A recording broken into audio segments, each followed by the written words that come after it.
Good morning, good morning, good morning. Welcome back, everyone. We are starting it off as usual with Dixie on a daily time frame. I was not here yesterday because I had some stuff to do in the city, but we're back here today. As you can see, this descending channel outlined between the white as the bottom and this orange top is finally still accumulating above the 102 level that we were looking at last week.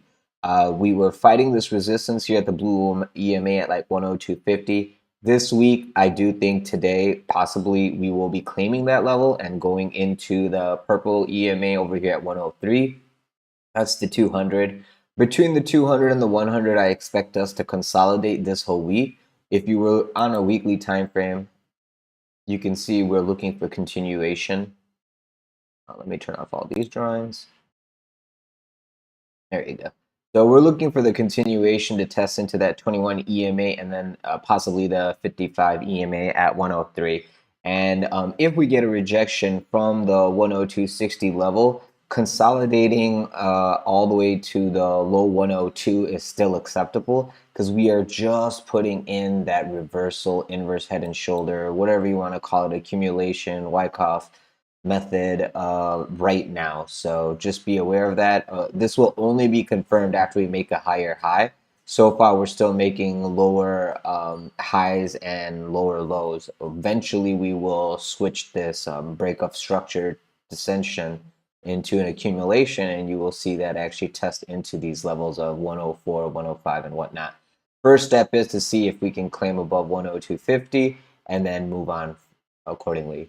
As I was saying today, it's looking for a little bit higher. If you go to the 4-hour time frame, you can see we have room to the upside. But I do think we're going to find some resistance over here at 102.80-ish. Until we get that 4-hour open and close above this level, I'm not looking for us to test into 103 and then 103.50 naturally after that.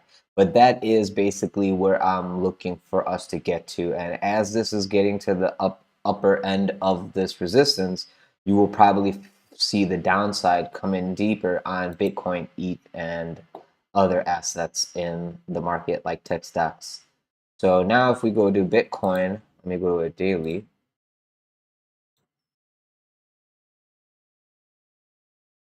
Bitcoin on a daily, you can see we're putting in higher lows on RSI. We're putting in higher lows on price. We are rejecting off the 21 EMA once, twice, 3 times.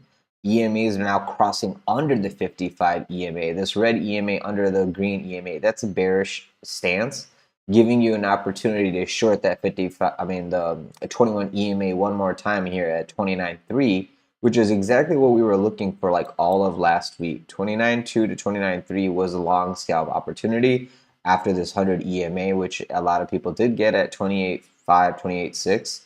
And then I instantly took profit on the 21 EMA because until we have an open and close above it, I knew that that was a possible resistance. So we are using this consolidation sideways between 29.3 and 28.6 as an accumulation area for the reversal to occur, but that has to be proven with an open and close above 29.3 on a daily bare minimum, right? And that is looking today as possibly not going to happen since Dixie looks like it is going to make a run for the upside. It looks like Dixie will claim the blue MA and then Bitcoin and ETH are probably going to lose this. We do have a little bit room to the upside over here to 29.3, which is where everyone shorted from. But if you can see this little head and shoulder situation that's forming, 29.3 is 29.3 to 29.4 is a shorting opportunity with the stop loss above, and then the next shorting opportunity would be 30,000. And then just be aware that once you get the 4-hour open and close above 29.3, 29.4, 30,000 is very, very it will come fast to test this previous high. So just be aware of that moving forward. To the downside, 28.5, 28.6 is support. Anything under 28.3, which is $1,000 under us right now, would be a cause of concern for move to the downside. And when I said 28.3, I would move that to 28.5. 4-hour open and close underneath 28,500 gives us a risk of going to test into much, much lower numbers, as you can see plotted here. 27,300, another $1,000 drop possibility. So you have $1,000 drop to the 100 EMA, another $1,000 drop into your 200. $1,000 pump will get us up into our resistance, which is around 30,000. And another $1,000 rate rise from there will get us to our previous high. We are bull flagging, and this is a bull flag on support. This is an opportunity for it to go up, but DXY is not showing me that it's ready yet. So just be aware of that resistance moving forward. Now let's go to ETH on a daily. ETH is doing a little bit better than Bitcoin. It actually looks like it has gotten its 3 drives to the downside, and it can possibly make an inverse head and shoulder and reverse up right here. You have to have the 4-hour open and close above 1860 for me to confirm, yeah, upside is more likely. And then after 1850, 1860, you need 1880 claimed with the 4-hour open and close, so then you can look into 2000.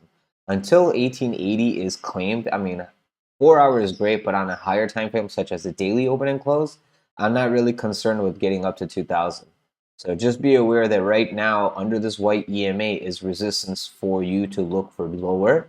And the second we claim above this white EMA at 1860 with the 4-hour open and close, I'm looking for upside.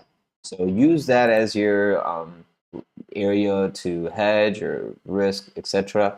Looking at the 4-hour time frame, it looks like we've already put in the dead cat bounce situation, and it looks like a rolling over is more than likely after this next 4-hour close. So be aware that as soon as this 4-hour close, when New York starts opening, if you see some downside, don't be shocked if you take that next leg down into that 1780 level. Let me go back to daily. It would be the low 1800, like the 1790, whatever, and 1780 would be the next level. So basically, you get like $20 wiggle room for this accumulation. And once you have open and close underneath this level, you're going to be gunning for that next lower level, low 1700s. So please, please, please play this with caution. Plan your trade carefully. If you're taking a long, you better know where your risk is. If you're taking a short, you better have a stop loss. And aside from that, guys, yeah, if you have any questions or concerns, leave it in the comments section below. If you are interested in trading with me live, feel free to join me on the Discord server. The link to the server is in the description of the video below, alongside all the other affiliate services that I use and recommend that helps the channel grow. So thank you so much for your support. And other than that, if you guys could just leave me a like, subscribe, press the bell button for notifications, I would greatly appreciate it. So thank you so much, guys.